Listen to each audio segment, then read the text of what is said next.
Good morning, Sabah al Khair, Assalamu alaikum, everyone. Welcome once again to the webinar session of DXN Middle East, the virtual platform of DXN Middle East. Tonight, we have a very special speaker to present in front of you. And always, I feel it as a privilege to introduce this great woman. When I say great woman, I really meant that, because the profile which I'm going to share with you, when we go through that profile, we feel that DXN is fortunate to get associated with this lady. And without much ado, I would like to tell certain glimpses of her very detailed profile. She's a medical doctor by profession, MBBS, obstetrician, gynecologist, infertility specialist, and she had completed assistive reproduction technology from King's College London, and she had also completed assistive reproductive technology in embryology from Australia, and she had taken postgraduate award from Warwick University in United Kingdom, and she is the associate director for a gynecologist and fertility hospital in United Arab Emirates. She was the ex-director of different hospitals in UAE, Bahrain, and Pakistan, and so many other things. I would like to, if I start reading the profile, I'll not be able to finish tonight's session, but still I would like to point out certain points from her profile to understand the importance of the lecture which you are going to listen, the importance of the person whom you are going to listen right now. She is the first Pakistani doctor to get the hands-on ART training in King's College London. She is the first Pakistani to achieve the postgraduate award in ART from Warwick University, UK. She is the first postgraduate of CPSP to achieve 2 degrees in different subjects in 1 year. And she is a silent ambassador of Pakistan. She had conducted around 300 lectures in 17 countries on health awareness, and she had achieved the coveted award of Wonder Woman in reproductive health by National Hero Foundation of Pakistan. And she has got one more accolade in her cap.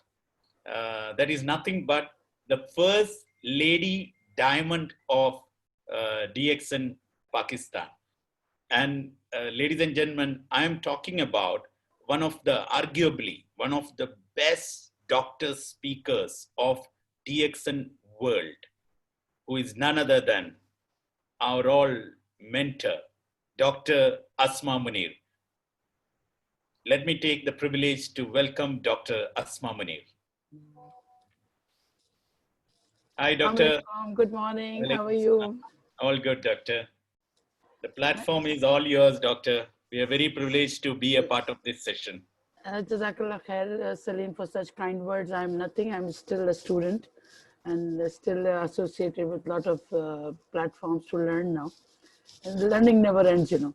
So thank you very much. And thank you, DXN World, thanks the DXN Gulf, especially the Triple S around us, and the Sarboben.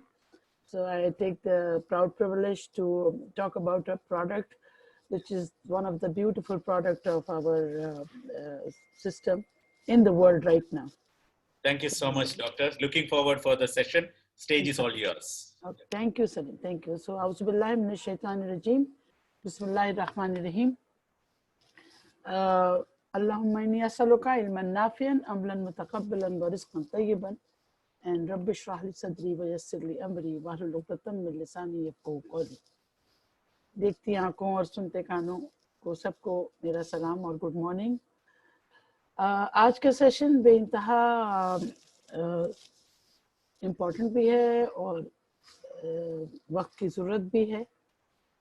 एक ऐसा product जो इस वक्त हमारी pharmaceutical background से अगर हम उस कम्युनिटी को एड्रेस करते हैं, उसमें भी कोई ऐसा प्रोडक्ट हमें नहीं मिलता, और हम सारी दुनिया इस तलाश में है कि कोई चीज़ ऐसी हो जो कूजे में जिसको दरिया बंद कर दिया जाए, यानी सब कुछ हमें एक छोटे से वैल्यू में या छोटी सी कंटेंट में मिल जाए। हम आजकल फास्ट फॉरवर्ड के में काम करते हैं। तो माइक्रोवेजी को मैंने अपने तौर पर उसकी खूबसूरती को बताने के लिए उसको ब्रेकअप किया, तो it came as my complete valuable great green inbuilt energy. इस इसकी पूरी इंपॉर्टेंस का अंदाजा हो जाता है कि माइक्रोवेजी एक ऐसा प्रोडक्ट है कि जिसमें वैल्यूएबल थिंग्स हैं, इनबिल्ट एनर्जी है, बहुत सारे फवाइद हैं, और इसमें कोई दवा शामिल नहीं है। तो अगर मैं इसके बारे में थोड़ा सा आपको ये बताती चलूँ कि जब हम किसी की बात करते हैं तो जो किसी भी फूड सप्लीमेंट की बात करते हैं तो फिर हम इसको वैल्यू बताने के लिए पहले हमें रीजनिंग करनी पड़ती है कि हमें ये चाहिए क्यों, और बेसिकली ये ग़िज़ा है क्या। जब ग़िज़ा की बात आती है तो फिर बात आती है सेहतमंद ग़िज़ा की, और जब सेहतमंद ग़िज़ा की बात आती है तो हम ग़िज़ा के ऊपर तवज्जो देते हैं कि सिर्फ खाना पीना, जिंदा रहना और मर जाना ही ग़िज़ा का काम, ग़िज़ा के ज़मरे में नहीं आता, बल्कि हम क़ुव्वत मुदाफ़ियत की इम्प्रूवमेंट के लिए और बीमारियों से बचने के लिए भी ग़िज़ा का इस्तेमाल हमारे जहन में होता है। तो न सिर्फ ये कि हमें वो चांसेस में बीमारी की तरफ जो ले जा रहे हैं वो रिस्क फैक्टर्स, अगर हम अपनी डाइट का ख्याल रखेंगे तो उन रिस्क फैक्टर्स को भी हम मिनिमाइज कर सकते हैं। अगर आप अपनी बॉडी को एक हेल्दी बॉडी देखना चाहते हैं तो उसको फीड भी उन हेल्दी फूड स्टफ से करना पड़ता है। तो हेल्दी डाइट ही आपको डिजीजेस से बचा सकती है, और हेल्दी डाइट में अगर आप एक लंबी लिस्ट देखते हैं तो सब्जियों से लेके फल, दूध, दालें, शुगर का ना इस्तेमाल, एडिक्शन का छोड़ना, चिकनाई का छोड़ना, ये सब शामिल है। बचपन से ये स्लाइड हम देखते आ रहे हैं, लेकिन हम में से कितने लोग हैं जो सुबह घर से निकलने से पहले ये फैसला करते हैं कि भाई आज मेरी ग़िज़ा की ये ज़रूरत है, या मेरी उम्र के हिसाब से, या मेरी वज़न के हिसाब से, या मेरी जेंडर के हिसाब से, या मेरी रिप्रोडक्टिव हेल्थ की हिसाब से मुझे ये ग़िज़ा खानी चाहिए, मेरे बच्चे को ये खानी चाहिए, मेरी वालदा को ये खाना चाहिए। क्या हमारे यहाँ इस किस्म की कोई प्रैक्टिस है? यानी Harvard school of public health के इस प्रिज्म ने, इस ट्रायंगल ने किताबों में तो जगह बना ली, लेकिन शायद हमारी जिंदगियों में इतनी जगह नहीं बना पाए। इसीलिए हमने बहुत सारी उन प्रॉब्लम्स को जो हम अवॉइड कर सकते थे, रिसर्च ने साबित किया कि लाइफस्टाइल चेंजेस, एडिक्शंस, पानी की कमी, लैक ऑफ एक्सरसाइज और अनहेल्दी डाइट एक लार्ज परसेंटेज हमारी बीमारियों की वजह बन जाती है। इनमें बाज़ औक़ात डिफरेंट फैक्टर्स ऐसे भी हैं जो हमें नंबर ऑफ ईयर्स में कैंसर तक ले जा सकते हैं। तो what we are what we eat, और जो हम खाते हैं और जो हम नहीं खाते हैं उसका हमारी ज़िंदगी पर बहुत ज़्यादा इफेक्ट होता है। और तो हमें अपनी उस प्लेट को जिसमें हम सिर्फ अपनी ज़ुबान के लिए या अपने पेट के लिए इस्तेमाल करते हैं, उसको हमें अपने मुस्तकबिल के लिए भी इस्तेमाल करना पड़ेगा। बचने के लिए स्मार्ट फूड चॉइसेस करनी पड़ेंगी ताकि हम सेहतमंद रहें, अच्छा महसूस करें और फिर फाइट बैक कर सकें, और अपने डायमेंशंस को भी कम कर सकें, अपने वजन को भी बेहतर कर सकें। तो वर्ल्ड कैंसर रिसर्च ने और अमेरिकन इंस्टीट्यूट ऑफ कैंसर ने कुछ रिकमेंडेशंस की कि आपको अगर खुदा न खास्ता कैंसर से ही बचना है, जो कि इस वक्त दुनिया का नंबर 1 कॉज ऑफ डेथ है, तो आपको जितना दुबला रह सकते हैं रहिए, एक्टिव रहिए, एनर्जी फूड को, शुगरी ड्रिंक्स को अवॉइड कीजिए, सब्जियों पे तवज्जो दीजिए, सब्जियां इस्तेमाल कीजिए, रेड मीट कम इस्तेमाल कीजिए, प्रोसेस फूड ना लीजिए, एडिक्शन से बचें और नमक कम करें, और दवाओं के ऊपर तकिया करना छोड़ दें। तो वो सब्जियां जो कैंसर के खिलाफ थी, एक लंबी लिस्ट है में अदरक लहसुन से लेके और टमाटर तक, ग्रीन टी से लेके और कलौंजी तक, ये तमाम चीज़ें शामिल हैं। और आप सब इसकी अहमियत से वाकिफ हैं। हमें चूज करना पड़ेगा ऐसे वेजिटेबल्स को कि जो हमें ताकत के साथ साथ विटामिन के साथ साथ हमें फाइट बैक करना भी सिखाएं। 1970 में डेनिस बर्केट, एक ब्रिटिश फिजिशियन, जिन्होंने कहा कि भाई अगर हम हाई फाइबर डाइट लेते हैं तो हमें आंतों की खराबियों से हमारी बचत हो जाती। इसी तरह उन्होंने कहा कि वो मुल्क जिनमें हाई फाइबर डाइट इस्तेमाल होती है उनमें आंतों का कैंसर की शरह कम है। एनिमल प्रोडक्ट्स में कोई फाइबर नहीं होती, ये याद रखिए। तो इसलिए हमें एनिमल प्रोडक्ट से भी इस्तेमाल करना है क्योंकि हमें प्रोटीन्स तो चाहिए, लेकिन रिलाय करना है हमें हाई फाइबर डाइट पे और अपनी डायमेंशंस को, अपनी क्वालिटी ऑफ लाइफ को इम्प्रूव करना है। कुछ ग्रेन्स हैं, कुछ फ्रूट्स हैं जिनमें हमें कैंसर फाइटिंग एलिमेंट्स मिलते हैं।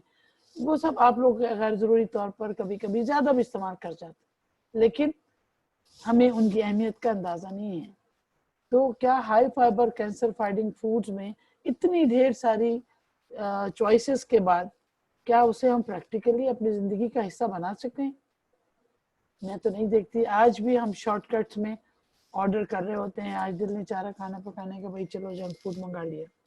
वैरायटी ऑफ टेस्ट के ऊपर जाते हैं, वैरायटी ऑफ ब्रांड्स के ऊपर जाते हैं, लेकिन वैरायटी ऑफ क्वालिटी पे नहीं जाते, जिसकी वजह से हमारे दिल से लेके हमारे दिमाग तक, हमारे स्किन से लेके हमारे आसाए रईजा यानी हमारे वाइटल ऑर्गन्स तक गैर महसूस तरीके से बीमारी की तरफ चलना शुरू हो जाते हैं।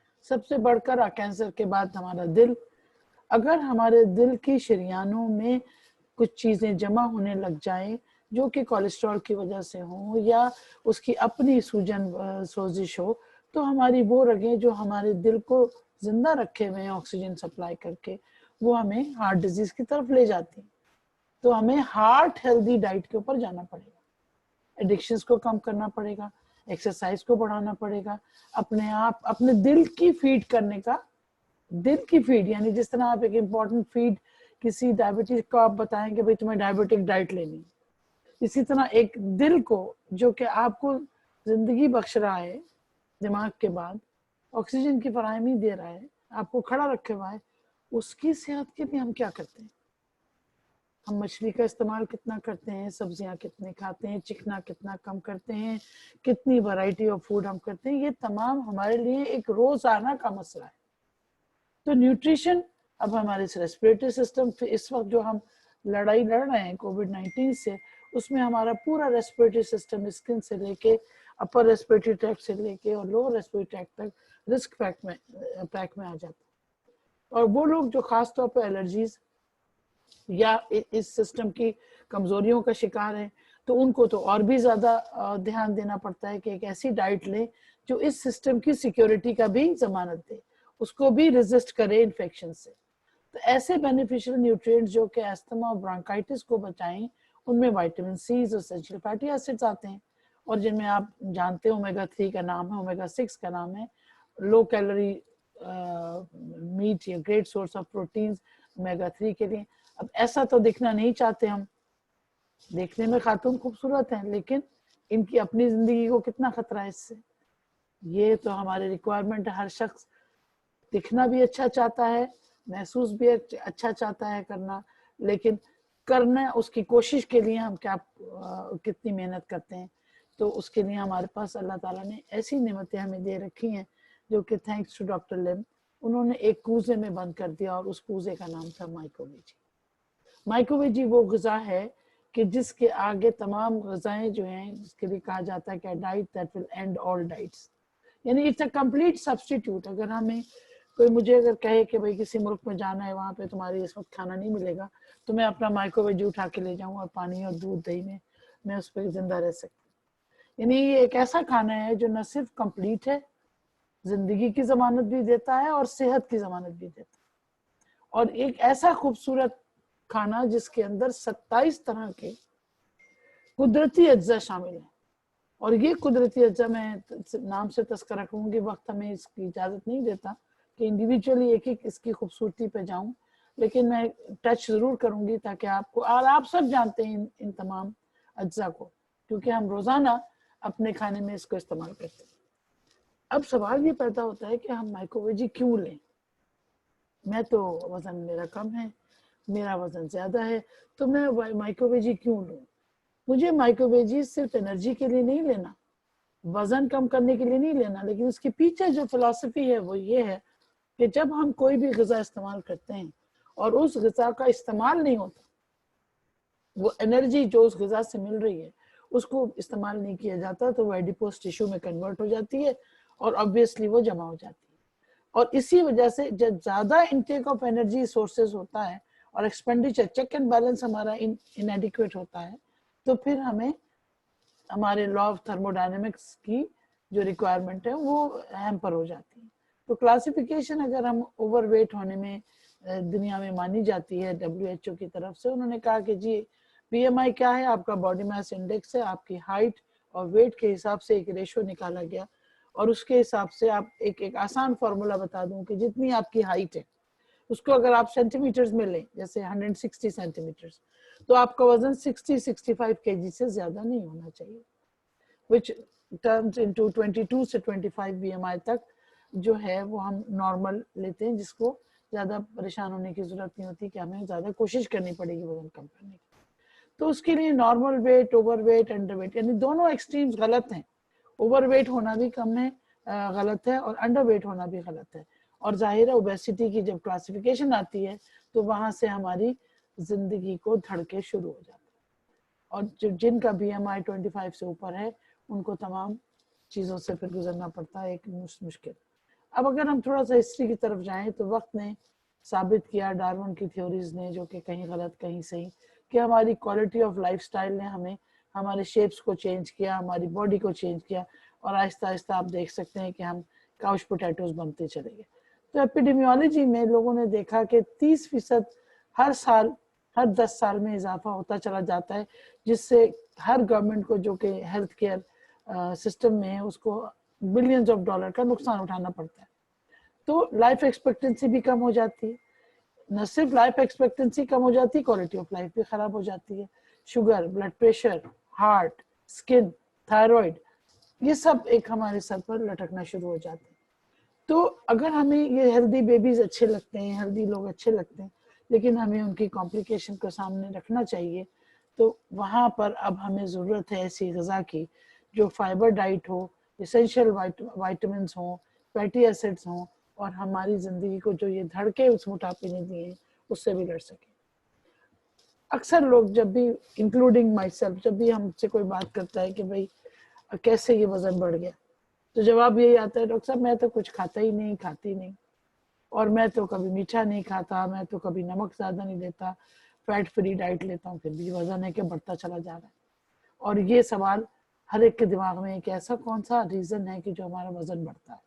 तो वजन बढ़ने की बहुत सारी वजूहत हैं, जेनेटिक्स से लेके मेटाबॉलिक स्लोनेस तक, एपेटाइट से लेके बिहेवियर और कल्चरल फैक्टर्स तक। हम जहाँ जिस खित्ते से बिलोंग करते हैं उस खित्ते की जो कल्चरल स्टाइल्स है खाने का, वो हमें उन परेशानियों की तरफ ले जाता है कभी कभी। तो जितना स्लो मेटाबॉलिज्म है वो हमारी बीमारी की वजह से भी हो सकता है, जिनमें थायराइड सबसे बड़ा है। एपेटाइट रेगुलेशन का ताल्लुक हमारी साइकी से भी है, जितना लोग डिप्रेस होते हैं वो ज्यादा खाते हैं, सोचते नहीं। और एनर्जी एक्सपेंडिचर, अब जैसे अब आप कोविड-19 में घर में बैठे हुए तो आपकी मोबिलाइजेशन कम हो गई, जब मोबिलाइजेशन कम हो गई और वक्त ज्यादा हो गया तो फिर वो खाने का जो एक तवाजुन है वो बिगड़ गया। और इसी तरह ये आहिस्ता आहिस्ता करके ये पॉइजन जो है वो कंट्रीब्यूशन हमारा सोशियो इकोनॉमिक हो, चाहे वो हमारी एडिक्शन की दूरी हो, हार्मोनल इम्बैलेंसेस हो, या हमारी मोबिलाइजेशन हो, या साइकिक या इमोशनल फैक्टर्स हो, हमें वेट गेन की तरफ ले जाते हैं। और बाज़ दवाएं भी ऐसी हैं कि जो लेना लाजमी है हमारी जिंदगी के लिए, लेकिन उनके साइड इफेक्ट्स में वजन का बढ़ना शामिल है। और जब हमारे पास सवाल आता है कि भाई हमें इतना मुश्किल क्यों है वजन कम करना, वजन कम करना इसलिए मुश्किल है कि उसमें बहुत सारे फैक्टर्स इन्वॉल्व हैं, मैं उसकी डिटेल में नहीं जाऊंगी। दिमाग से लेके और हमारे इमोशंस तक, लाइफस्टाइल से लेके एनवायरनमेंट तक, ये तमाम फैक्टर्स हैं जो हमें मेडिकल कॉम्प्लिकेशंस ऑफ ओबेसिटी की तरफ ले जाते हैं, जिनमें सांस की नालियों से लेके गुर्दा तक, हमारे जॉइंट से लेके हमारी रगें तक, हमारे पेनक्रियास से लेके हमारी आंखें तक। यानी कोई ऐसा जिस्म का हिस्सा नहीं है जो इसकी वजह से खतरे में ना हो। जब इसके ऊपर रिसर्च की गई तो अमेरिका में इस रिसर्च ने ये बताया कि जितनी ज्यादा आपका वेट बीएमआई बढ़ता है उतना इंसिडेंस ऑफ टाइप 2 डायबिटीज बढ़ जाता है। इसी तरह जितना ज्यादा आपका वेट है उतना ही आपको हाई रिस्क फैक्टर होता है ब्लड प्रेशर का, और इसी तरह सडन डेथ के भी रीजंस ओबेसिटी में चांसेस बढ़ जाते हैं। तो ये वो चीजें थी कि जिसने हमें खौफ में मुब्तला कर दिया। तो अब लोगों ने सोचना शुरू किया भाई अब इसको कैसे ट्रीट करें। तो पहली बात अपना बीएमआई निकालें, बीएमआई नहीं भी निकालें तो आप अपनी हाइट से अपना वजन, मुनासिब वजन का तज्जिया करें, अपना डायमेंशन लें, वेस्ट का सरकमफ्रेंस लें, और फिर सोचें कि आप कहाँ खड़े हैं, आपका ब्लड प्रेशर, आपके शुगर, आपका कोलेस्ट्रॉल, आपका लाइफस्टाइल क्या कहता है, और आपकी लैब्स क्या कहती हैं, आपके केमिकल फैक्टर्स जो किसी भी इंसान को मर्ज की तरफ कंफर्म करते हैं, किसी भी इंसान की क्लिनिकल स्टेट को, वो किस तरीके से मोटिवेट किया जा सकता है वेट लॉस के लिए। ये सब चीज़ों के लिए आपको अपनी डाइट को रिकमेंडेशन चाहिए, आपको फिजिकल एक्टिविटी का एक गोल चाहिए। डाइट थेरेपी, एक्टिविटी, दवाएं, यानी आपका मिजाज, आपका रवैया, और साथ में फिर कभी कभी हमें ऑपरेशन का सहारा लेना पड़ता है। ये एक पिक्चर है जो बहुत आजकल फिट है हम सबके ऊपर। स्क्रीन टाइम, हम कितना वक्त स्क्रीन टाइम पे गुजारते हैं। इसके लिए एक स्टडी की गई, उन्होंने कहा कि अगर आप अपने स्क्रीन टाइम जो है 2 घंटे से ज्यादा है तो आपका वजन बढ़ने का स्पीड बढ़ जाती है। तो ये ट्रायल्स मौजूद हैं जिन्होंने ये बताया कि जिस तरह टेलीविजन व्यूइंग हो या कंप्यूटर पे आप बैठे हैं या अब तो मोबाइल्स के आप वक्त गुजार रहे हैं, तो वो भी ओबेसिटी का एक बहुत बड़ा causative factor है। This participation in this lifestyle वो आपकी फिजिकल एक्टिविटी को कम करता है, और 5 से 15% बेस लाइन अगर आप अपना स्क्रीन टाइम कम करते हैं तो अपनी ओबेसिटी को ट्रीट कर सकते हैं।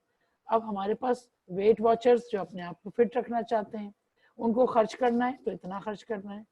जेनिक रेट कंसल्टेशन, अगर आप किसी से वेट मैनेजमेंट की कंसल्टेशन करना चाहते हैं तो उसमें आप खर्च करेंगे। यानी क्या क्या इस वक्त आपके पास ऑप्शन मौजूद हैं अपने वजन को कम करने के लिए। पहले तो आपको पैसे चाहिए स्पेशल डाइट के लिए, कंसल्टेशन के लिए, फिर आपको क्लब्स ज्वाइन करने हैं, जिम ज्वाइन करने हैं, सिस्टम्स में जाना है, लॉग इन करना है, और फिर डाइट्स के अपने अपने मुश्किलात हैं। और अगर नहीं तो फिर आपको मैदे को छोटा करवाना है या बेरियाट्रिक सर्जरी की तरफ जाना है। ये सब एक तकलीफ दे अमल, और फिर ऑब्वियसली फाइनेंशियल कंस्ट्रेंट सबके सामने है। तो हमारे पास एक ऐसा शॉर्टकट मौजूद है जो मशरूम्स और वेजिटेबल्स से बना हुआ है, जो कि कुदरती तौर पर इंसान की बनाई हुई कोई भी चीज नहीं है इसमें।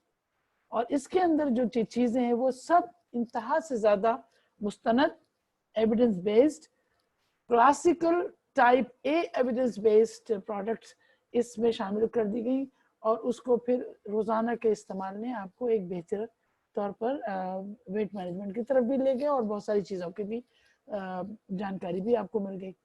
मैं आपको अब दर्जा बदर्जा बताऊंगी कि डिएक्सन माइकोवेजी में क्या क्या चीज़ें। स्पाइरुलिना, मोरिंडा सिट्रोफोलिया उसके पत्ते, लाइन्स मेन इसबगोल के नाम से जानते हैं आप साइलियम ग्रेन को, celery, mulberry leaves, ginkgo biloba पूरी दुनिया में छाया हुआ as an antioxidant, ginger, lemon grass, mushrooms की एक वैरायटी जो कि हाईएस्ट टाइप ऑफ मशरूम जिनमें गैनोडर्मा भी उसी फैमिली से है, green tea, pericarpium citri reticulata जिसको आप इमली के नाम से जानते हैं, और मुख्तलिफ एस्टर मशरूम्स हैं, स्वीट कॉर्न है, लाइम है, ऑरेंज है, स्टार एनीस अपने आप बिरयानी में इस्तेमाल करते हैं, लौंग, दालचीनी। अब आप सोचिए इनमें से कोई भी एक चीज दवा है? तो इसमें सोचने की कोई बात ही नहीं है, इसमें खौफ ही कोई नहीं है कि जिसको इस्तेमाल करने से आपको कोई नुकसान हो सकता है। इसको इस्तेमाल कैसे करेंगे? एक स्कूप आप लें गर्म पानी में, नॉर्मल पानी में, उसको अच्छी तरह हिलाएं, दिन में 1 दफा या 2 दफा ले सकते हैं। इसमें डिशेस भी बना सकते हैं, मैं आपको 9 डिशेस बता सकती हूँ जो कि माइक्रोवेजी से बनाई जा सकती हैं, उसको मैं आखिर में तस्करा करूंगी। एक दफा अगर बॉटल खुल जाए तो आपको ठंडी जगह पे रखना है, क्योंकि जाहिर है ये खाना पीने की चीजें हैं, खराब हो सकती हैं। आइए अब साइंटिफिक फैक्ट्स की तरफ के। एक स्कूप से कितना आपको फायदा मिल रहा है, कितनी एनर्जी? 18 किलो कैलोरीज, कार्बोहाइड्रेट सिर्फ 4.3 ग्राम, शुगर 0, प्रोटीन 0.1 ग्राम, टोटल फैट 0.1, कोलेस्ट्रॉल की 0, डाइटरी फाइबर 3 ग्राम। सोडियम 4.3, देखिए सोडियम भी जिंदगी है। सोडियम की एक मखसूस मकदार आपके दिल को जिंदा रखने के लिए, आपके मसल्स को सेहत देने के लिए जरूरी है। तो ये वो तमाम चीजें जो कि आपको सिर्फ एक स्कूप से मिल जाती। अब अगर हम इंडिविजुअल इंग्रेडिएंट्स पे बात करें तो फूड एंड मेडिसिन की ऑर्गेनाइजेशन ने बहुत स्पेशल इंटरेस्ट साइलियम ग्रेन के ऊपर हमारी किताबों में, हमारी साइंटिफिक बुक्स में, हमारी मेडिकल की बुक्स में, सर्जरी की बुक्स में, खास तौर पर कॉन्स्टिपेशन के इलाज के लिए, लो कैलोरीज के लिए, हाई फाइबर के लिए साइंटिफिक एविडेंस मिलती है कि एक ऐसा अल्लाह का एक तोहफा है ये कि जो दुनिया भर में, यानी लोग दवाओं के तौर पर इसके कैप्सूल बना के, इसको पानी में मिला के सिर्फ खाली साइलियम ग्रेन को इस्तेमाल करते हैं, और उससे न सिर्फ हमें आंतें साफ होती हैं, उससे हमें एक कोलेस्ट्रॉल कम होता है। इस न्यूमरस स्टडीज हैं जिन्होंने हाई फाइबर को प्रिवेंशन ऑफ कैंसर की तरफ भी बताया। तो ट्रीटमेंट किस चीज में, साइलियम खुद एक अद्वियाती खुसूसियत रखता है इसबगोल, जिसमें हमें दोनों सूरतों में, अगर डायरिया है या कब्ज है, दोनों सूरतों में फाइबर जो है आपको इंटेस्टाइनल एक्टिविटी को ऑर्डरली कर देता है, यानी मुतवाजन कर देता है। अब बवासीर में वजह कॉन्स्टिपेशन, रेक्टल ब्लीडिंग में, फिशर में वजह कॉन्स्टिपेशन, थायराइड में एक one of the sign constipation, tension में लोग पानी कम पीते हैं या आदत पानी कम पीने की है तो मुसीबत, और फिर जब एक कोई गटर ब्लॉक होता है तो आपको अंदाजा है कि बॉडी कितना टॉक्सिक हो जाएगी। तो जब आपकी एक रवानी आती है, आंतों से ही सारी कुछ है, सारी जिंदगी आपकी आंतों पर डिपेंड करती है, क्योंकि जो आप खाते हैं अगर वो खून में शामिल नहीं होगा तो वो आपको फायदा भी नहीं देगा, चाहे वो दवा हो चाहे ग़िज़ा। तो लो डेंसिटी कोलेस्ट्रॉल को अगर रखना है या शुगर को भी मेंटेन करना है, ब्लड प्रेशर को मेंटेन, फाइबर और लेके जाएगा तो ब्लड प्रेशर भी मेंटेन होगा, सॉल्ट और सोडियम पोटेशियम का बैलेंस होगा तो ब्लड प्रेशर भी मेंटेन होगा, और जब कोलेस्ट्रॉल मेंटेन होगा तो हार्ट को भी धड़का कम होगा, और जाहिर है कैंसर की तो बचत है। लेकिन इसके साथ साथ आपको इस रवानी को साफ रखने के लिए पानी की मिकदार बढ़ानी पड़ेगी। कम से कम 2 लीटर, 2.5 से 3 लीटर पानी, या 8 से 10 ग्लास, मिनिमम 6 से 8 ग्लास पानी इसके इस्तेमाल के साथ जरूरी है ताकि उससे वो फ्लश कर सके। आइए अब एक और सब्जी जो कि हमारी सेहत के लिए अल्लाह ताला ने एक ऐसा तोहफा दिया जिसके अंदर एक ऐसा हार्मोन है एंड्रोस्टेरॉन, जो तमाम हमारे पसीनों की दूध को कंट्रोल करता है। सेलरी हमारे जॉइंट्स की सोजिश को रोक सकता है, हमारी यूरिनरी ट्रैक्ट इन्फेक्शंस को, इन्फ्लेमेशन को रोक सकता है, आर्थराइटिस की अवामिल को बेहतर कर सकता है, और नर्वस एग्जॉशन या स्ट्रेस को कम कर सकता है। तो ये चीज सेलरी की इफादियत आपको मिल गई। इसके लिए कोई हमें रॉकेट साइंस नहीं चाहिए, हम रोजाना आप सेलरी इस्तेमाल नहीं करते इतनी मिकदार में, आपको ऑलरेडी ऑर्गेनिकली प्रोड्यूस सेलरी आपको पाउडर फॉर्म में मिल रही। इसी तरह शहतूत के पत्ते, मलबरी लीव्स के लिए साइंस ने और आयुर्वेदिक ने, नेचुरल फूड साइंटिस्ट ने साबित किया कि इसके पत्ते से लेके और इसके फल तक सांस की तकलीफों से लेके कोलेस्ट्रॉल की कमी को कम करने के लिए और हार्ट को सेहतमंद रखने के लिए, बैक्टीरिया को और एसिडिटी ऑफ यूरिन को खत्म करने के लिए मलबरी इस्तेमाल किया जाता है। और आज भी तमाम दुनिया शहतूत के पत्तों को और शहतूत को हम अपने रेस्पिरेटरी सिस्टम के लिए एक क़ुव्वत मुदाफ़ियत का जरिया समझते हैं। और वक्त ने साबित भी किया कि जहाँ सब कुछ, हमारी दवाएं भी जब एडजुवेंट थेरेपी मांगती हैं तो हम डॉक्टर्स भी ऐसे मलबरी लीव्स या ऑर्गेनिक मलबरी को हम एडवाइस करते हैं कि इन दवाओं के साथ, इन ग़िज़ाओं के साथ आप इसको इस्तेमाल करें। तो इसका क्या फ़ायदा है? सांस की तकलीफ में, मसाने की या गुर्दे मसाने की प्रॉब्लम्स में फ़ायदा करता है, कोलेस्ट्रॉल में, अल्सर में, यानी अल्सर का मतलब कोई भी स्किन का टुकड़ा अपनी जगह से हट जाए, यानी चोट पहुंचाई हुई स्किन, अब चाहे वो मैदे में हो चाहे वो स्किन में हो, ये उसकी रिपेयर करता है। एंटी एजिंग, हम कोई भी बूढ़ा होना नहीं चाहते, तो अब जितना आपको यंग रखना है तो आपको सब्जियों का सहारा लेना पड़ता है। उनमें से एक ऐसी ग़िज़ा मलबरी भी है कि जो आपको एंटी एजिंग या उस तेज रफ्तार एज के उन अवामिल से, उन असरात से बचाती है। फिर आइए अब याददाश्त के ऊपर। दिमाग अगर आपका सही है, याददाश्त सही है, कभी आप बूढ़े नहीं होते। तो और अल्जाइमर्स आजकल कितना कॉमन है, अल्जाइमर्स की वो याददाश्त की कमी जो वक्त के साथ साथ खवातीन में बहुत ज़्यादा देखी जाती है due to hormonal imbalances also, और चक्कर आना, गर्दन के मसाइल हो, स्पाइन का मसला हो, कान का मसला हो, दिमाग का मसला हो, अगर वर्टाइगो है और वर्टाइगो की दवाएं भी चल रही हैं, अगर आप शहतूत का इस्तेमाल करते हैं तो वो आपको फ़ायदा देता है। तो ये मलबरी लीव्स आपको माइक्रोविटामिन मिल जाते, माइक्रोवेजिव मिल जाते हैं। अदरक, अदरक के बारे में मैं क्या कहूँ, आप सब जानते हैं कि दुनिया में आज अदरक का इस्तेमाल, चाहे वो प्रेग्नेंट खवातीन हो या एक बदहजमी का छोटा सा मसला हो या सर में दर्द हो या फ्लू हो या कोलेस्ट्रॉल का मसला हो, साइंस ने साबित किया कि वेट रिडक्शन से लेकर और प्रेगनेंसी की मतली की कैफियत तक अदरक जो है आपको फायदा देती है। सांस की तकलीफों के लिए, सोजिश के लिए लोग अदरक की चाय पीना पसंद करते हैं और इसमें अदरक की एक मकदार शामिल है।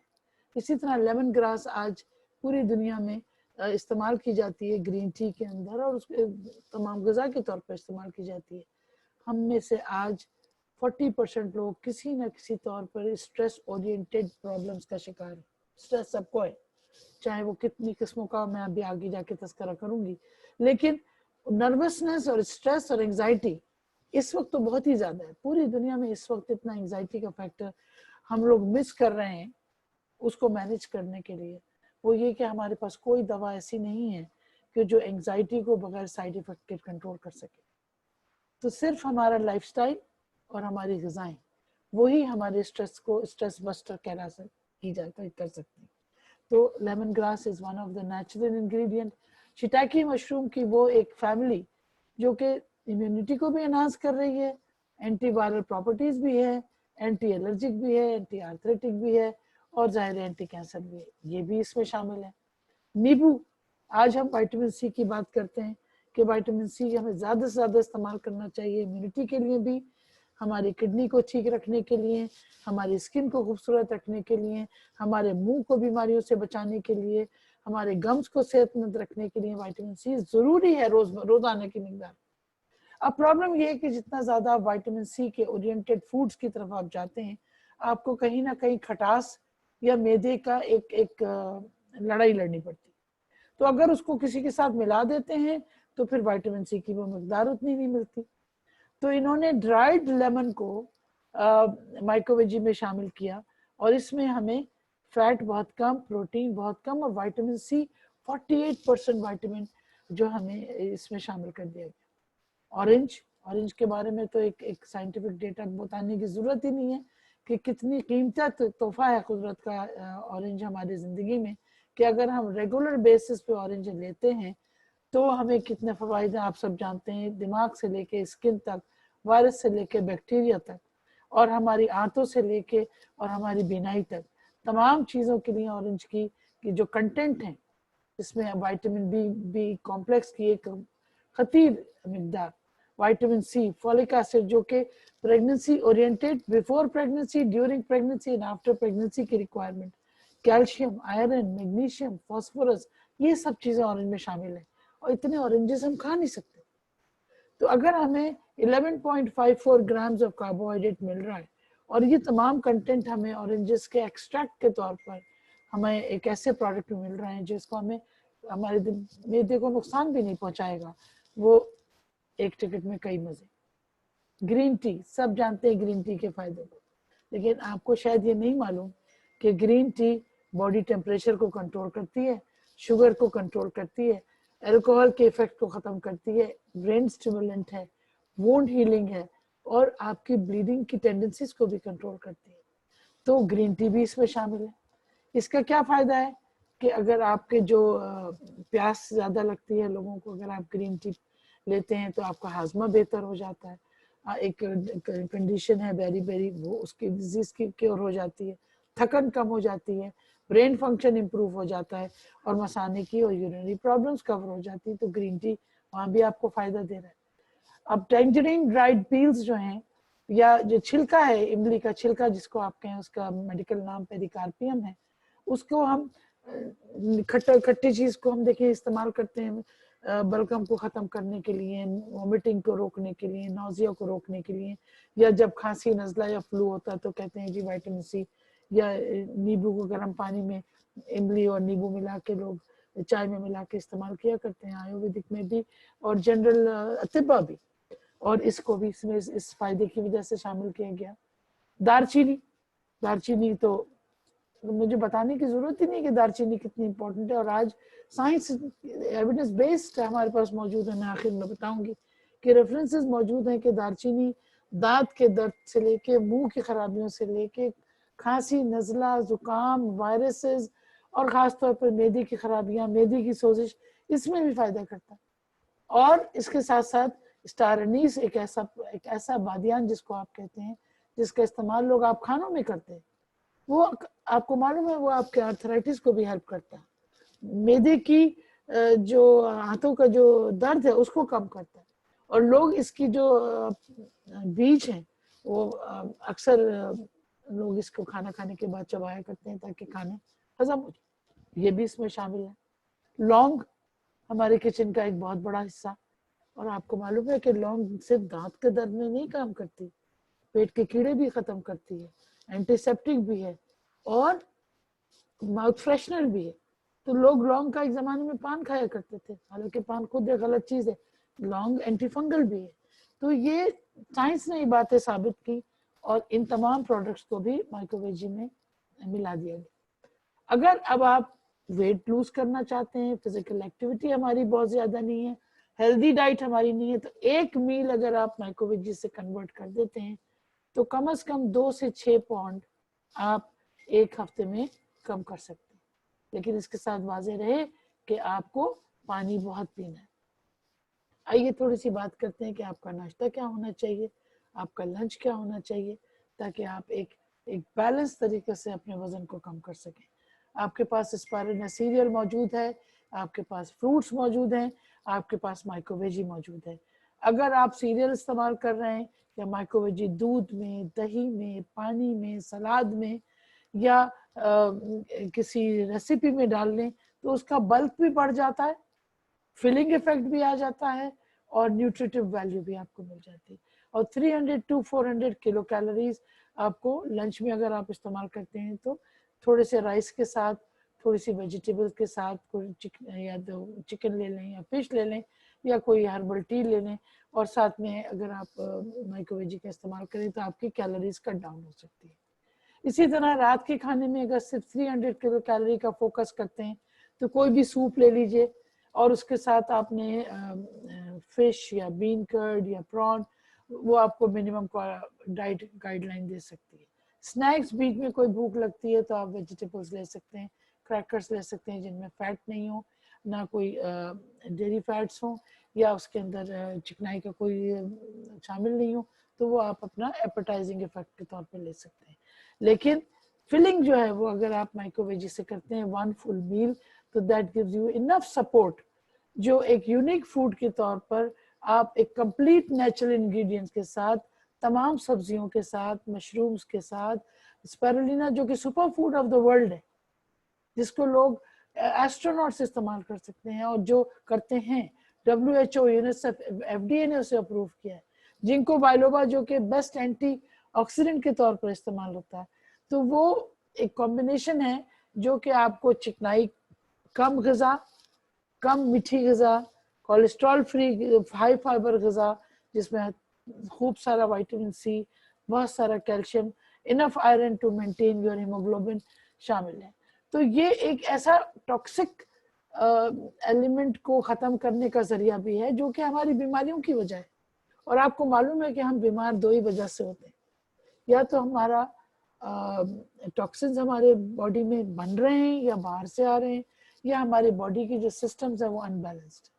और इन अनबैलेंस सिस्टम को बैलेंस करना है तो भी हमें लाइफस्टाइल, डाइट, पानी, नींद, स्ट्रेस को कंट्रोल करके, और डिटॉक्स अगर करना है तो पानी से डिटॉक्स करना पड़ेगा, एल्कलाइन फूड से डिटॉक्स करना पड़ेगा, और वेस्ट को बढ़ाना पड़ेगा, एलिमिनेट करना पड़ेगा वेस्ट प्रोडक्ट्स को, ताकि वो बॉडी में रुकने ना पाए। और ऐसी चीजों के लिए फिर हमें हाई फाइबर डाइट चाहिए होगी, और वही हमारा वेट कंट्रोल प्रोग्राम का एक बेहतरीन जरिया भी बन सकता है। तो अगर आप स्टडी के लिए जानना चाहें कि ये तमाम इंफॉर्मेशन माइक्रोवेजी की कंटेंट की साइंटिफिकली नॉन डीएक्सएन प्लेटफॉर्म ने अगर प्रूव किए, तो ये वो तमाम टीचर्स हैं, ये वो तमाम वेबसाइट्स हैं कि जिस पे जाके आप मजीद information in individual natural ingredients की ले सकते हैं और इनके फायदे चुन सकते हैं। इसमें कोई दो राय नहीं है कि माइक्रोवेजी के इस्तेमाल से कोई नुकसान हो किसी को, यानी कंप्लीट सेफ फूड जो कि अल्टरनेट हो सकता है किसी भी ग़िज़ा का। फर्ज करें इस वक्त ग़िज़ा की कमी है या क्वालिटी ऑफ फूड की कमी है और आपको याद रखना है, आप नहीं चाहते कि आपको क्या खाना है और क्या नहीं खाना है, तो माइक्रोवेजी एक ऐसे हम जैसे सुस्त लोगों के लिए बेहतरीन एक आला है, एक निजात का जरिया है कि जिससे आप अपने मैदे को, अपनी बॉडी को और अपने दिमाग को, अपने दिल को, अपने प्रेजेंट को और अपने फ्यूचर को सिक्योर कर सकते हैं बीमारियों से। वजन तो बात अपनी एक इम्पोर्टेंस रखती है, लेकिन जो दूसरी प्रॉब्लम्स हैं आपकी बॉडी को, जो धड़के हैं टॉक्सिन्स की वजह से या इम्बैलेंसेस की वजह से, एनवायरमेंटल पोल्यूशन की वजह से, वबाओं की वजह से, अगर हम ऐसे डिटॉक्सिफाइंग एजेंट्स रेगुलर बेसिस पे लेते रहते हैं, हमारी फैमिली लेती रहती है, तो हम बेफिक्र हैं कि हमारे जो शुरतें हैं, हमारी जो फौज है हमारे बॉडी के अंदर, वो इम्यूनाइज हो रही है, उसकी कुमक आप रोज़ाना आप उनको दे रहे हैं ताकि वो फाइट बैक कर सकें। तो ये वो तमाम चीज़ें हैं कि जिसमें आपकी इंग्रेडिएंट्स को समझने के लिए, जानकारी के लिए और भी आपके पास ये रेफरेंसेस मौजूद हैं, ये आप इनको कांटेक्ट कर सकते हैं। लेकिन there is always a way to improve, there is still time to improve yourself। तो कोशिश करें कि पहला स्टेप तो लें। You may take some time to reach the goal, लेकिन you have to take the first step।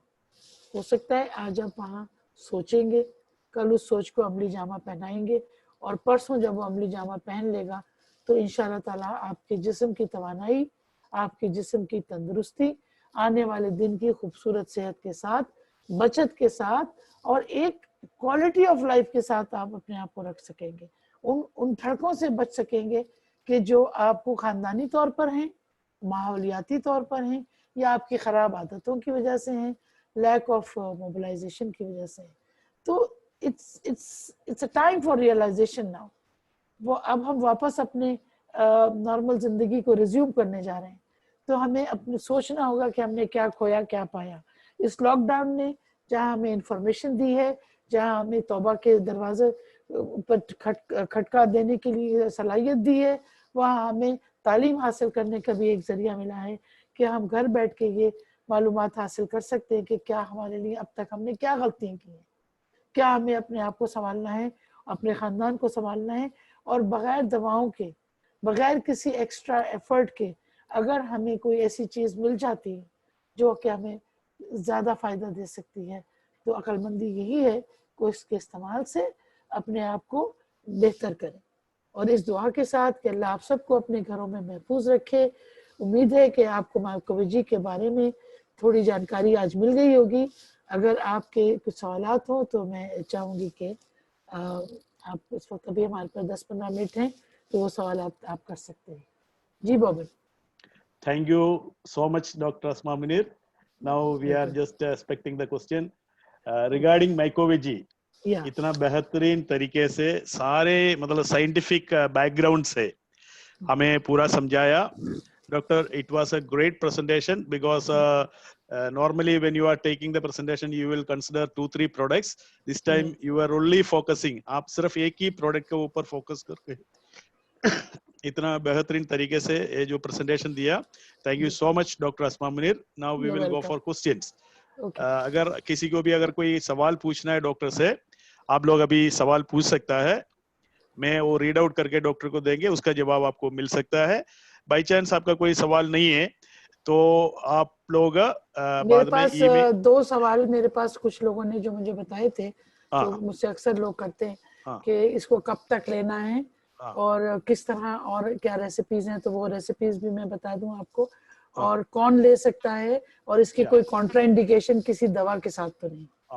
ये 2-3 सवाल मेरे पास थे जो लोगों ने मुझसे पहले किए, तो मैंने मैं ये 3 सवालों का जवाब देती हूँ. पहला सवाल तो ये था कि कितना इस्तेमाल करें इसका. स्कूप जैसे मैंने बताया कि एक स्कूप आप पानी में डाल के या थोड़े से दही में डाल के हम लोग तो रमजान में अफ्तार भी इसी से, थोड़ा सा कोकोजी मिला लीजिए, थोड़ा सा जैसे आप खीर बनाते हैं उस तरह आप इसको 2 चमचे से वो इस्तेमाल कर लीजिए। बहुत आसानी से पैलेटेबल होता है और मजे का बन जाता है। क्योंकि इसके अंदर लाइम, इमली, नींबू और ये आपका ऑरेंजेस है तो इसका टेस्ट बुरा नहीं है। इसको आप पानी में भी मिलाते हैं, सिर्फ इसबगोल की वजह से ये जल्दी से फूलने की सलाहियत रखता है। तो कुछ लोगों को ये होता है कि इसको पानी में मिलाने से जल्दी से पी ले, तो अगर आप इसको दही में मिला लेंगे तो वो खाने में आसान हो जाता है। सैलेड में बना लें, थोड़ा सा सैलेड लीजिए, क्यूकम्बर लीजिए, थोड़ा कैरेट्स लीजिए, 2-4 नट्स डाल लीजिए, एक सेब टुकड़ा डाल लीजिए, 1 चमचा दही डालिए और 1 चमचा स्कूप मैकोवेजी का, ये आपका डिनर तैयार हो जाता है। कोई एक मील ऐसे बन सकता है। अब कौन ले सकता है? सब खा सकते हैं। जिन लोगों को कॉन्स्टिपेशन है वो रेगुलर लें, जिन लोगों को हेमोरॉइड्स हैं वो रेगुलर लें पानी को बढ़ा के, और जिन जो बुजुर्ग हैं जो कम खाना खाते हैं और जिनको तवानाई भी चाहिए वो उनको आप इसको पानी में मिला के नहीं तो दही में मिला के चमचे की तरह, खीर की तरह कोकोजी मिला के उनको दे सकते हैं। और इसके साथ रेसिपीज जूसेस में मिला के दिया जा सकता है इसको। और इसके साथ साथ बीमारियों में एज एन एडजुवेंट थेरेपी दिया जा सकता है कि जहां पर आपको खाली पेट कुछ नहीं खाना है और आपको दवा लेनी है, आपने पहले 1 चमचा थोड़ा सा पानी में मिलाया, पी लिया, उसके बाद अपनी दवा इस्तेमाल कर ली। इससे आपका मैदा भी महफूज हो गया और दवा का भी कोई इंटरेक्शन नहीं है इन चीजों के साथ। ठीक है, thank you doctor ji. Spirulina और माइकोवेजी सही में क्या एक सवाल है? जी नहीं, स्पाइरुलिना एक सुपर फूड है जो कि ब्लू ग्रीन एल्गी है। उसकी अपनी मेडिकल फार्मास्यूटिकल प्रॉपर्टीज हैं जो कि दवाइयों से ज्यादा अच्छी हैं। तकरीबन 300 इंग्रेडिएंट्स हैं उसके अंदर, वो एक अपनी कायनात है और वो इसमें शामिल है। देखिए, कुदरती चीजों को एक जगह शामिल करके हमने एक कॉकटेल बना दिया। और spirulina is one of the biggest food जो कि आप वेट रिडक्शन के लिए इस्तेमाल कर सकते हैं, लेकिन वो टैबलेट्स की शक्ल में है, सीरियल में है, उसमें फाइबर है, लेकिन जाहिर है कुल्ली तौर पे इतना ज्यादा फाइबर नहीं है जो साइलियम सीड्स में या साइलियम फाइबर में। तो इसका समझे एक एडेड बेनिफिट है, स्पाइरुलिना की अपनी खूबसूरती है। और लेकिन 1 चमचे में कितना स्पाइरुलिना आ सकता है? जितनी मिकदार आपको चाहिए वो तकरीबन आपको 1 ग्राम के करीब पर डे आपको चाहिए, 4 से 6 स्पाइरुलिना आपको चाहिए। तो अगर आप 4-6 स्पाइरुलिना लेते हैं सुबह में और रात में 1 स्कूप माइकोवेजी लेते हैं तो आपने अपनी बॉडी को इनफ प्रोटीन दे दिया। जो लोग नॉन वेज नहीं लेते हैं, चाहे वो रिलीजियस वैल्यूज हो या डॉक्टर ने मना किया है, किडनी का प्रॉब्लम है, आप स्पाइरुलिना नहीं ले सकते, वो भी माइकोवेजी ले सकते हैं क्योंकि इसमें फाइबर है और थोड़ा सा स्पाइरुलिना, इतनी ज्यादा तादाद में स्पाइरुलिना नहीं है कि जो हाईएस्ट प्रोटीन कंटेंट की वजह से गुर्दे को नुकसान पहुंचाए, उस गुर्दे को, उस किडनी को जिसको डॉक्टर ने प्रोटीन देने से मना किया। तो इसलिए लोग सवाल पैदा होता था किडनी के मरीजों को क्या हम माइकोवेजी दे सकते हैं? बिल्कुल दे सकते हैं। Thank you doctor. And there is a question, एक सवाल है, how long do we need to take है, कब तक माइकोवेजी लेने का है? आपकी मर्जी, आपका अब देखिए आप लेना किस लिए चाह रहे हैं। अगर आप प्रिवेंशन के लिए लेना चाह रहे हैं तो आप हफ्ते में 3-4 दफा ले लीजिए, रेगुलर बेस पे ले लीजिए। और अगर आप वेट रिडक्शन के लिए लेना चाह रहे हैं तो 3 to 6 weeks minimum, instead of a meal, एक मील को रिप्लेस करना पड़ेगा। और हमारे यहाँ तो ये फ्रिज में वैसे ही रखा होता है कि खुदा ना खास्ता किसी को कोई प्रॉब्लम हो जाती है या हमने खुद जानबूझ के बदपरहेजी कर ली तो फौरन हमने गए अपने, मैं तो उसको मोरंजी भी मिला लेती हूँ उसके अंदर, रोजेल मोरंजी, ये मेरा अपना नुस्खा है, मोरंजी रोजेल और 1 स्कूप मिलाया, थोड़ा पानी में मिलाया और जल्दी से पी लिया। It gives you so relief and non acidic हो जाता है पूरा गट कि आपको यानी खौफ खत्म हो जाता है कि कोई गलत चीज आपके पेट में अनजाने में चली गई है तो वो आपको कोई नुकसान करे। तो it's just like a bodyguard कि वो आपके फ्रिज में पड़ा रहे तो अच्छा है। और आप रेगुलर भी इस्तेमाल कर सकते हैं। एक सवाल है, स्पाइरुलिना लेने का जरूरत है क्या? माइकोवेजी लेने के बाद स्पाइरुलिना अलग लेने का जरूरत है क्या? बिल्कुल है, उन लोगों को जिनको खून की कमी है, जिनको प्रोटीन ज्यादा चाहिए, जिनको कार्बोहाइड्रेट मना किया गया है, या जिनको वायरसेस की अटैक है, या जिनको कोई बीमारी है, जिनको जल्दी उस बीमारी से निकलना है, तो ऋषि और स्पाइरुलिना अलग आपको लेना पड़ेगा और माइकोवेजी आप एज ए फूड लेते रहिए। रात का खाना आपका माइकोवेजी, स्पारुलिना मॉर्निंग में आपको लेना चाहिए, क्योंकि इस वक्त जो आप लड़ाई लड़ रहे हैं उसमें स्पारुलिना की ज्यादा मिकदार आपको चाहिए। थैंक यू डॉक्टर, धन्यवाद। एक और सवाल है, माइकोवेजी एज ए ब्रेकफास्ट और लंच यूज कर सकते हैं क्या? आपकी चॉइस है, आपकी चॉइस है। मैं तो अगर आप रात को खाना चाह रहे हैं कि भाई मैं कोई अच्छी अपनी मर्जी का पसंद का खाना खा लूं, तो याद रखिए मगरिब के बाद यानी डॉन सनसेट के बाद आपको कार्बोहाइड्रेट नहीं लेना चाहिए, साइंटिफिक डेटा ये कहता है। तो फिर आपको ये बेहतरीन नाइट मील के तौर पर, डिनर के तौर पर है। और अगर आप इसे 2 दफा लेते हैं 2 मील्स के तौर पर और लंच हल्का लेते हैं, तो आप जल्दी वेट लॉस की तरफ चले जाते हैं और आपको कंटेंट ज्यादा मिल जाता है। तो आपकी चॉइस है। Thank you doctor. There is a question, जिस आदमी को कोई भी खाना खाएगा या पानी पिएगा उस समय वोमिटिंग का फीलिंग आता है, उल्टी का जो फीलिंग आता है, उसके लिए माइकोवेजी सपोर्ट करता है क्या? दैट मींस जो बिल्कुल करता है। मैंने आपको कहा ना, इसके अंदर आपके पास जिंजर मौजूद है और जिंजर आपकी मतली को कम करता है। देखिए मतली क्यों हो रही है, अगर मतली किसी पुरानी क्रॉनिक बीमारी की वजह से, तो उसका इलाज करना लाजमी है। हेपेटाइटिस की वजह से मतली है तो उसका इलाज करना लाजमी है, वो एडजुवेंट अलग है ट्रीटमेंट।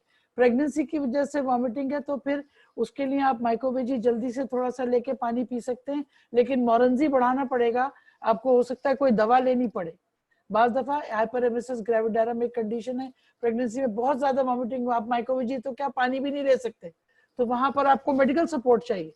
देखना यह है कि वॉमिटिंग किस लिए है, मेदे की खराबी से है, कभी कभी सिर्फ ट्रैवल सिकनेस है, आप ट्रैवल कर रहे हैं और मतली हो रही है। तो अगर आपने माइकोवेजी पहले ट्रैवल से ले लिया तो आपका मैदा भी भर गया, भूख भी नहीं लगेगी, मतली का भी इंतजाम हो जाएगा। तो डिपेंड करता है किस कंडीशन की, क्योंकि नोजिया वॉमिटिंग एक सिम्टम और साइन है, वो वजह बीमारी की वजह या उसको जो चीज क्रिएट कर रही उसको भी देखना पड़ेगा।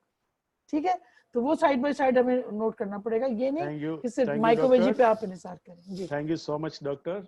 And there is one question, आपने ऑलरेडी उसका आंसर ऑलरेडी दे चुका है। जी जी फिर भी मैं वो सवाल एक बार, वो 2 बार सवाल डाला इसलिए मैं वो पढ़ लेंगे। हाउ टू लूज वेट, दूसरा सवाल है जो बीमार लोग ये ले सकते हैं क्या? बिल्कुल, बीमार लोग तो इसलिए ले सकते हैं कि उनको खाना वो खा नहीं सकते इतना। अगर उनको ये डाइट मिल रही है, इसके अंदर मशरूम्स हैं जो कि फुल फूड है, स्पारुलिना फुल फूड है, विटामिन्स हैं, इसके अंदर फाइबर है जो अपने साथ उन टॉक्सिन्स को लेके चले जाएगा जिसकी बीमारी में वो मुब्तला है। तो अगर उन्हें आप दही में या पानी में या दूध में आधे चमचे से शुरू करके 1 चमचा दिन भर में दे देते हैं और 8-10 ग्लास पानी सारे दिन में वो लोग पी लेते हैं, तो वो अपनी अव्वल तो वो बीमारी नहीं होंगे इंशाल्लाह, और अगर बीमार है तो जल्दी ठीक हो जाएंगे। अच्छा, वेट लॉस के लिए आपको 4 बड़े पिलर्स हैं। क्यों है वजन ज्यादा? क्या हार्मोन का प्रॉब्लम है, डाइट का प्रॉब्लम है, लाइफस्टाइल का प्रॉब्लम है, या किसी दवा की? देखिए शुरू में जो मेरा एक स्लाइड था उसमें रीजंस ऑफ वेट गेन का था, वही चीज जो है वो वेट लॉस का जरिया है। यानी अगर आप अपने हार्मोन्स को सही करना है तो डॉक्टर से रुजू कीजिए, थायराइड को कंट्रोल कीजिए। हमारे पास भी मोरंजी, ऋषि, स्पारुलिना आपके हार्मोनल बैलेंसेस ठीक करती हैं, लेकिन डॉक्टर का मशवरा लाजमी है। तो वजूहात ढूंढिए वेट गेन की। अगर और साथ में एक्सरसाइज, रेगुलर एक्सरसाइज के बाद भी अगर वेट कम नहीं हो रहा तो there is something more to it. और आजकल सबसे ज्यादा कॉमन चीज जो वेट गेन में वो आपकी डाइट है जो हाई कार्बोहाइड्रेट है और इंसुलिन प्रोमोटिंग है। तो इंसुलिन रेजिस्टेंस जिन बॉडीज में, जिन फैमिलीज में डायबिटीज है, उनके बच्चों को इंसुलिन रेजिस्टेंस होता है, जिसकी एक क्लिनिकल सिम्टम पीसीओ भी है इन खवातीन में। और जब एक दफा ये इंसुलिन रेजिस्टेंस डेवलप हो गया तो फिर वो आपको वजन कम होना बहुत मुश्किल होता है। तो हमारे पास स्पारुलिना में इनोसिटॉल है जो इंसुलिन रेजिस्टेंस को कम करता है, शिटाकी मशरूम इंसुलिन रेजिस्टेंस को कम करता है, ऋषि मशरूम इंसुलिन रेजिस्टेंस को कम करता है। तो मेडिकल ट्रीटमेंट आप इंसुलिन रेजिस्टेंस का लीजिए, एक्सरसाइज कीजिए, पानी ज्यादा पीजिए और साथ साथ अपनी डाइट को मेंटेन कीजिए, तो फिर आप देखिए तेजी से आपका वेट लॉस होगा इंशाल्लाह। थैंक यू डॉक्टर, धन्यवाद for the answering. And there is a question, there is a concern, Microveggie use करने के बाद कोई रैशेस वगैरह आ सकते हैं, कोई साइड इफेक्ट्स जैसे कुछ हो सकता है? एक आदमी ने जो बोला उसका लूज मोशन और उसका रीजन क्या है? हाँ देखिए, जैसा मैंने बताया ना कि ये आंतों को साफ करता है, तो अगर बॉडी में कोई ऐसी चीज है जो स्वेल अप है हाथों में, और वो कोई बल्क था, कॉन्स्टिपेशन था, उसके बाद अगर एक दो मोशन होंगे तो वो सॉफ्ट होंगे।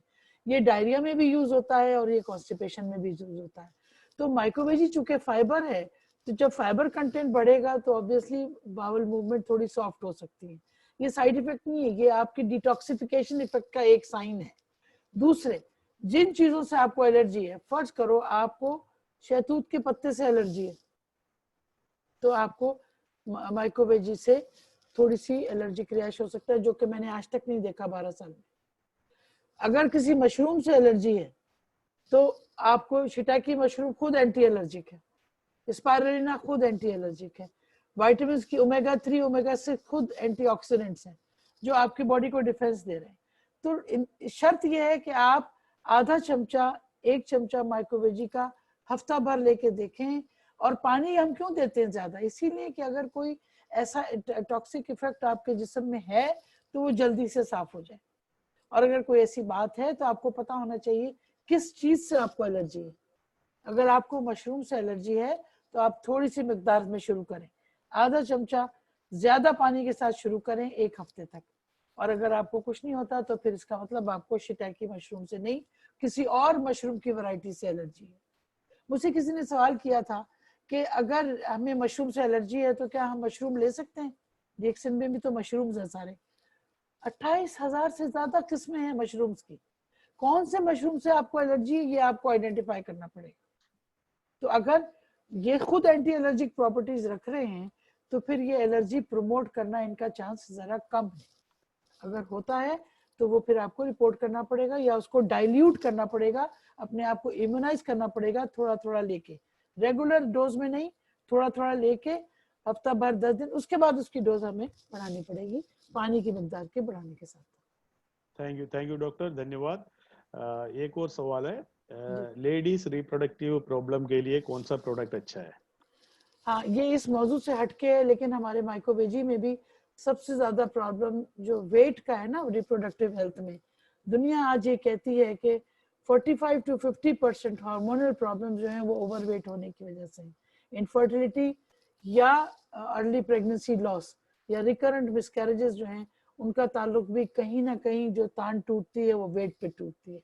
तो अगर आप उस तरफ से देखें तो माइक्रोवेजी आपको हेल्प कर रहा है उस रिप्रोडक्टिव हेल्थ को मेंटेन करने में।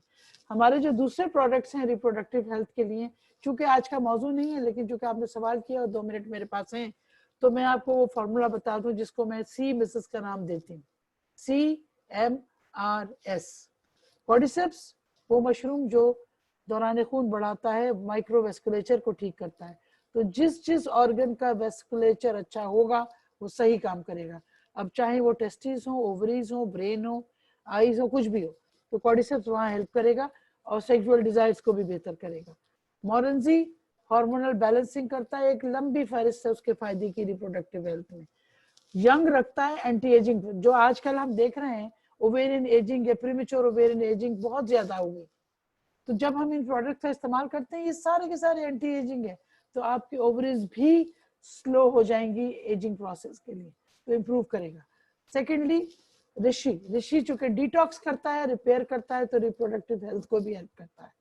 6 to 10 months of regular use of Rishi, spirulina 1 to 2 ग्राम, मोरेंजी और कॉर्डिसेप्स। अगर कोई डिफिशियंसी डिसऑर्डर की वजह से रिप्रोडक्टिव एलिमेंट है तो वो आपको हेल्प कर सकता है, प्रोवाइडेड ट्यूब ब्लॉक ना हो, स्पर्म नॉर्मल हो और आपके रेगुलर साइकिल्स हो। तब आपकी जो डिफिशियंसीज हैं उनको सही करने के लिए, पॉलिसिस्टिक को मैनेज बेहतर करने के लिए, वेट रिडक्शन के लिए, ये तमाम प्रोडक्ट्स आपको लॉन्ग टर्म बेनिफिट्स देते हैं। इसको आप शॉर्ट टर्म में दवा मत लीजिए कि एक दफा खाया अब मुझे फौरन ठीक हो जाना है। It may take 3 to 6 months to give you one sign of relief. Thank you so much doctor. एक और सवाल इस पाइल्स को लेके, माइक्रोवेजी कितना फायदेमंद है पाइल्स रिमूव करने के लिए? दैट मींस उसका सॉल्यूशन। वही बात हो गई, सारी रात कहानी सुनी, सुबह पूछा जुलेखा मर्ती की औरत।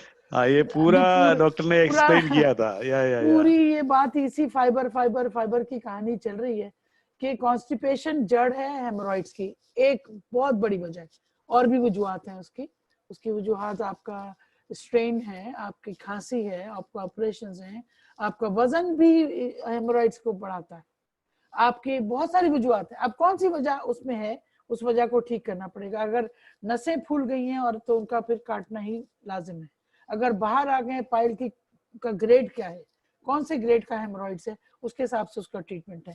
लेकिन जो वजह है, मेन वजह हेमोरॉइड्स की कॉन्स्टिपेशन है और लैक ऑफ फ्लूइड्स है और लैक ऑफ फाइबर है, और जो ये माइक्रोवेजी आपको पूरा करता है। तो अगर आप रेगुलर माइक्रोवेजी यूज करें, लोकली हेमोरॉइड के ऊपर आप oil with tea tree cream इस्तेमाल करें। लोकली जहां पर सूजन वरम है हेमोरॉइड की, टूथपेस्ट का थोड़ा सा वो पेस्ट लेके ऑयल में मिला के उस जगह इस्तेमाल करें, तो ब्लीडिंग भी रुक सकती है, स्वेलिंग भी कम हो सकती है, और कोल्ड स्पंजिंग करें। मेडिकल ट्रीटमेंट जरूर लें, क्योंकि बाज़ औक़ात पाइल अंदर से आ रहा होता है, पाइल की ग्रेड्स हैं। तो रीजनिंग जरूर करें, डाइट से इसको इस तरह मैनेज करें। Thank you doctor. किसी को यूट्रस स्वेलिंग है, can they take Microveggie for dieting?